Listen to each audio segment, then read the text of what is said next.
Have a blessed day everyone. Welcome back to my channel mga Pinoy at iba pa.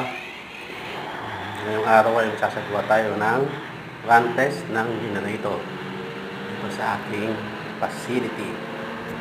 Bakit nga ba sinasagawa itong ganitong klase ng pagpapanggal ng generator?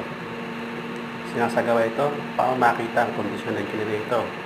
Kung ito ba ay nasa maayos na kalagayan, kung sakasakali dumating ang brownout sa isang facility, ay meron tayong pagkukunan ng emergency power.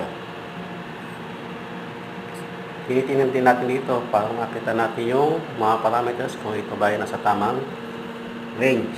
At kung ito may mga fault warning o kaya may mga nakitang problema, ay magawa na kaagad ito ng paraan at maiwasan natin na magkaroon ng malaking problema.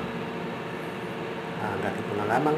Salamat sa inyong panonood, mga Pinoy at iba pa.